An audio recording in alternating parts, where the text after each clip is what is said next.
بسم اللہ الرحمن الرحیم۔ السلام علیکم ورحمۃ اللہ وبرکاتہ۔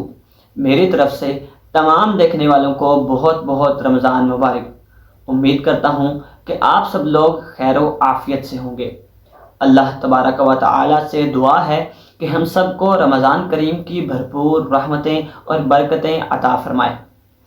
آج کی اس ویڈیو میں ہم بسم اللہ الرحمن الرحیم کے فضائل و برکات کے بارے میں بات کریں گے کہ قرآن و حدیث کی روشنی میں بسم اللہ الرحمن الرحیم کے کیا فضائل و برکات بیان کیے گئے ہیں۔ سب سے پہلے میں نے اس موضوع کا انتخاب کیوں کیا؟ کیونکہ نبی کریم صلی اللہ تعالی علیہ وآلہ وسلم نے ارشاد فرمایا کہ جس کام کو بسم اللہ کہے بغیر شروع کیا جائے وہ کبھی مکمل نہیں ہوتا۔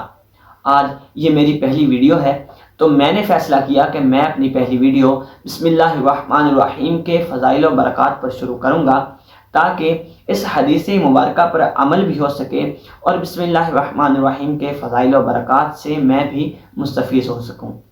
تو اگر آپ بھی جاننا چاہتے ہیں کہ بسم اللہ الرحمن الرحیم کے قرآن اور حدیث میں کیا فضائل و برکات بیان کیے گئے ہیں تو اس ویڈیو کو مکمل دیکھیے اور آخر تک ہمارے ساتھ جڑے رہیے۔ تو آئیے سب سے پہلے بسم اللہ کے فضائل و برکات کو قرآن کریم کی روشنی میں جانتے ہیں۔ قرآن کریم میں بسم اللہ کی ایک خاص اہمیت ہے۔ یہ ہر نیک کام سے پہلے اللہ تبارک و تعالی کے رحمت کے حصول کا ذریعہ ہے۔ تو آئیے سب سے پہلے قرآن کریم میں بسم اللہ کے فضائل و برکات کو جانتے ہیں۔ آپ جانتے ہیں کہ سورہ توبہ کے علاوہ قرآن کریم کی ہر سورت کی ابتدا بسم اللہ الرحمن الرحیم سے کی گئی، اور یہ بات بسم اللہ کی ایک خاص اہمیت اور اس کے عظیم مقام کو ظاہر کرتی ہے۔ اس کے علاوہ سورہ انعام میں اللہ تبارک و تعالی نے ارشاد فرمایا کہ بس وہ چیز کھاؤ جس پر اللہ تبارک و تعالی کا نام لیا گیا ہو اگر تم ان آیات پر ایمان رکھتے ہو۔ تو یہ آیت ظاہر کرتی ہے کہ بسم اللہ الرحمن الرحیم پڑھ کر کھانا کھانے سے کھانے میں برکت ہوتی ہے، اور بغیر بسم اللہ پڑھے کھانے میں برکت نہیں ہوتی۔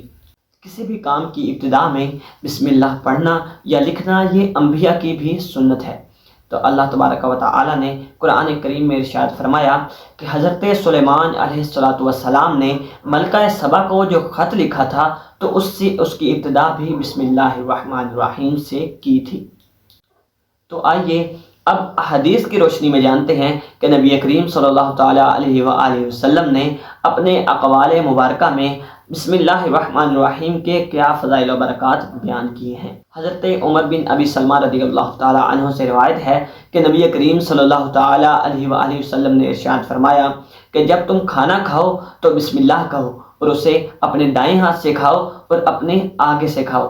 جس طرح قرآن کریم میں بیان فرمایا گیا کہ کھانا کھانے سے پہلے بسم اللہ پڑھو، اسی طرح نبی کریم صلی اللہ تعالی علیہ وآلہ وسلم نے بھی ارشاد فرمایا کہ جب بھی کھانا کھاؤ تو اس سے پہلے بسم اللہ پڑھو، کہ کھانا کھانے سے پہلے بسم اللہ پڑھنے سے کھانے میں برکت ہوتی ہے اور اس سے بے شمار فضائل اور برکات حاصل ہوتے ہیں۔ جیسا کہ آپ نے سنا کہ قرآن و حدیث میں بسم اللہ کے بے شمار فضائل و برکات بیان کیے گئے ہیں، لہٰذا خود بھی بسم اللہ پڑھنے کی عادت ڈالیے اور اپنے بچوں کو بھی سکھائیے کہ گھر میں داخل ہونے سے پہلے، کھانا کھانے سے پہلے، یہاں تک کہ ہر نیک اور جائز کام کو شروع کرنے سے پہلے بسم اللہ کی عادت ڈالیں۔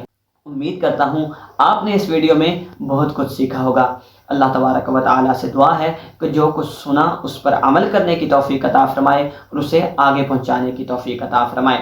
اگر آپ کو ہماری ویڈیو پسند آئی تو اسے لائک کر دیجئے، اور اس طرح کی مزید ویڈیوز کو دیکھنے کے لیے ہمارے چینل کو سبسکرائب کر دیجئے۔ جزاک اللہ خیرہ۔